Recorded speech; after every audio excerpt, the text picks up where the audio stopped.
अनिका ने अपनी खूबसूरत आंखें चिराग की ओर झपकाई, उसे ये इशारा करते हुए कि उसे उसके हाथ में पकड़े ग्लास से नींबू पानी पीना है।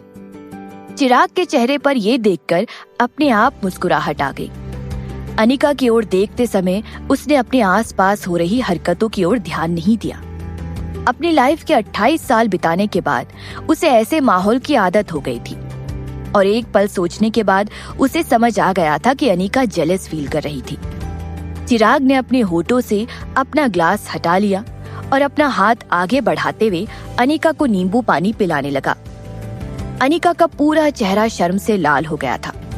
उसने चिराग से सिर्फ उसका नींबू पानी मांगा था, लेकिन यहाँ तो वो उसे खुद अपने हाथ से नींबू पानी पिला रहा था। अनिका ने अपनी नजरें झुका ली और चिराग के हाथों से नींबू पानी के 2 घूंट पी लिए।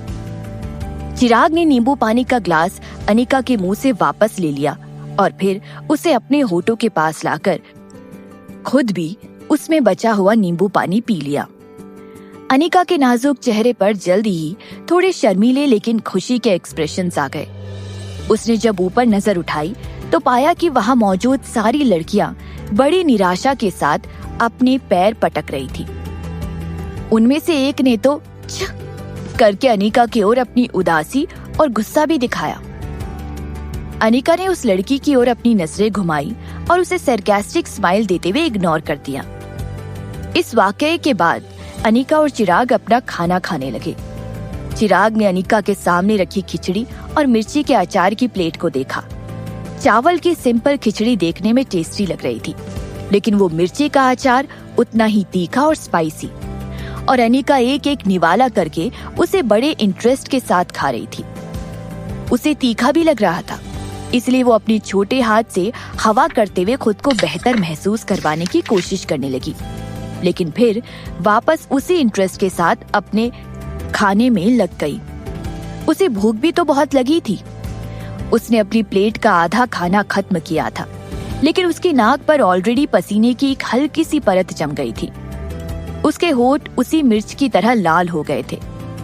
चिराग ने अनिका की ओर देखा और पास में रखा पानी का ग्लास अनिका को देते हुए कहा, ये तीखा अचार कम खाओ, तबीयत खराब हो सकती है इससे। अनिका ने नजरें उठाकर चिराग की ओर देखा। चिराग की प्लेट में सिर्फ चावल की खिचड़ी थी। उसने अचार को छुआ तक नहीं था। उसे तीखा खाने की आदत नहीं थी।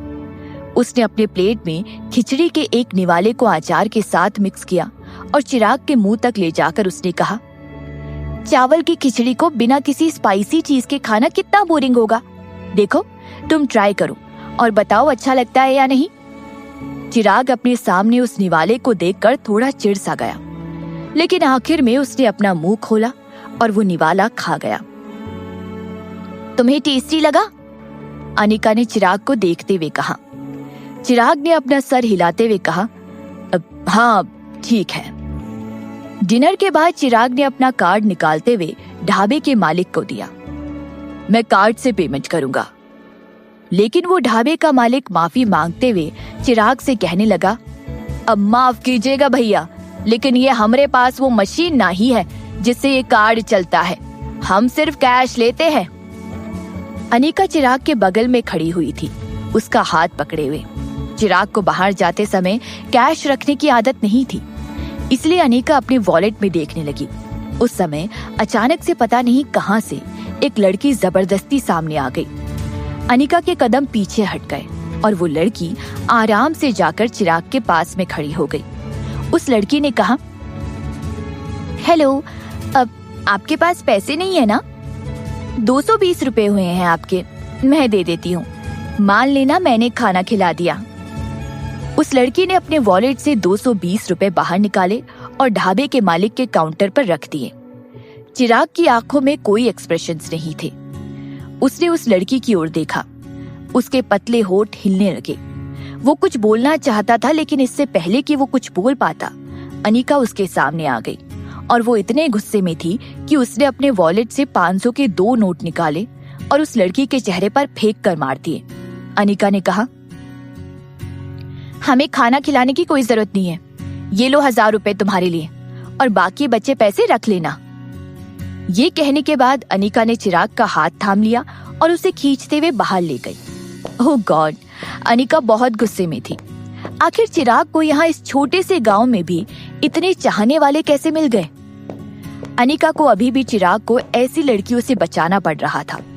जैसे ही वो दोनों उस ढाबे से बाहर आए, चिराग ने अनिका का हाथ पकड़ लिया और चलना बंद कर दिया। क्या बात है? अनिका ने पूछा। चिराग बस मुस्कुरा रहा था। उसने अनिका की ओर अपना एक कदम बढ़ाया। वैसे ही अनिका ने अपने 2 कदम पीछे कर लिए। तभी उसे अपनी पीठ पर थोड़ी ठंडक का एहसास हुआ और उसने देखा कि वो रोड की साइड में लगे पोल के आगे खड़ी थी।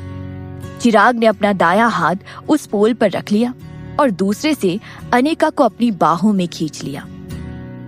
चिराग, तुम ये क्या कर रहे हो? अनिका ने चिराग को अपने हाथ से धक्का देना चाहा। वो रोड लोगों से भरा हुआ था। यहाँ तक कि वो लड़की भी जिसके मुंह पर अनिका ने वो पैसे फेंक कर मारे थे, ढाबे के सामने खड़े होकर उन दोनों को देख रही थी। ये सिचुएशन बहुत एम्बैरेसिंग बनती जा रही थी। चिराग ने अपनी पैंट की जेब से अपना हाथ बाहर निकाला और अनिका के गले को सहलाते हुए प्यार से उसकी आंखों में देखकर उसने कहा, स्टूपिड, अगर अगली बार तुम ऐसी किसी लड़की का सामना करो जो तुम्हारे हस्बैंड को पसंद करती हो, तो तुम्हें इतनी मेहनत करने की कोई जरूरत नहीं है। तुम सिर्फ मुझे किस। चिराग नीचे झुक गया और उसने अनिका को किस कर लिया। कर लेना और उन्हें बता देना कि मुझ पर किसका हक है। अनिका का दिल 1 सेकंड में पिघल गया। उसके दोनों हाथों ने चिराग की शर्ट को कस के पकड़ रखा था और उसका दिल तेजी से धड़क रहा था। आखिर चिराग उसे इस तरह सबके सामने कैसे किस कर सकता है? ये सब करते हुए चिराग किसी हिंदी फिल्म के हीरो से भी ज्यादा चार्मिंग नजर आ रहा था। अनिका को किस करते हुए वो बात किए जा रहा था। उसकी धीमी गहरी आवाज अनिका को सब कुछ भूलने पर मजबूर कर रही थी। मुझ पर किसका हक है? ये शब्द अनिका के कान में गूंज रहे थे। मैं तुम्हें बहुत देर से किस करना चाहता था, चिराग ने कहा और अनिका को फिर से किस कर लिया। सुबह हो चुकी थी जब चिराग और अनिका वापस विला लौट आए। चिराग वहां से डायरेक्टली ऑफिस के लिए निकल गया था। अनिका ने उसे गुड बाय कहा और विला के अंदर चली गई। हनी, तुम वापस आ गई? मीनल सामने आकर अनिका को घर में ले आई। उसने देखा कि अनिका का आधा चेहरा लाल हो गया था और सूजा हुआ था। ये देखकर मीनल परेशान हो गई और उसने कहा, अनिक, क्या हुआ है? ये तुम्हारे चेहरे को क्या हुआ? मॉम, वो मैं कल चलते हुए गलती से सड़क किनारे एक पोल से टकरा गई, इसलिए मेरा चेहरा सूजा हुआ है। इसमें घबराने वाली कोई बात नहीं है। कुछ दिन आराम करने पर मैं बिल्कुल ठीक हो जाऊंगी, अनिका ने कहा।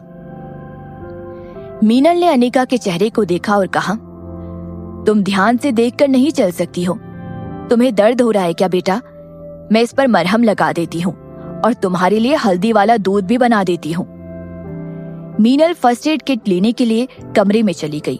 उसी वक्त दादी सीढ़ियों से भागते हुए नीचे आई और अनिका के इर्द गिर्द खुशी से घूमने लगी और उन्होंने कहा, तुम ध्यान से देखकर नहीं चल सकती हो। तुम्हें दर्द हो रहा है क्या बेटा? अनिका अपनी दादी को देखकर हैरान रह गई। उसने पूछा, दादी, आप ये क्या कर रही हैं?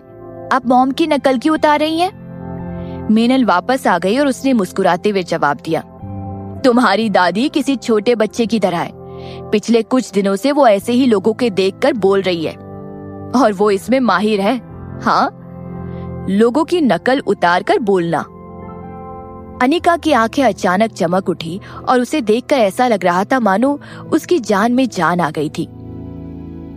दादी, अनिका जल्दी से दादी को लेकर सोफे पर बैठ गई और खुशी से दादी से कहने लगी, दादी, मैं आपके साथ एक छोटा सा गेम खेलूंगी, ठीक है? मैं जो कुछ भी कहूंगी आपको उसकी नकल उतारनी होगी। 2 दिन के अंदर मैं आपको सेम वही बातें परफॉर्म करने को कहूंगी और आपको सबके सामने एक्टिंग करनी होगी, ठीक है? अब परफॉर्म और एक्टिंग, ये तो बहुत अच्छी बात है। यस, मुझे परफॉर्म करना बहुत पसंद है और मैं बेस्ट हूँ एक्टिंग करने में, दादी ने डांस करते हुए जवाब दिया। मीनल ने थोड़ी चिंता जताते हुए कहा, अन्नी, तुम माँ को क्या सिखाना चाहती हो? अनिका आराम से सोफे पर लेट गई और मुस्कुराते हुए मीनल से कहने लगी, मॉम, आपको कुछ देर में पता चल जाएगा। मैं कुछ दिनों के लिए सेट पर नहीं जाऊंगी। मुझे अपनी एनर्जी बचानी है। हम 2 दिनों के अंदर एक बहुत बड़ी लड़ाई लड़ने वाले हैं मॉम।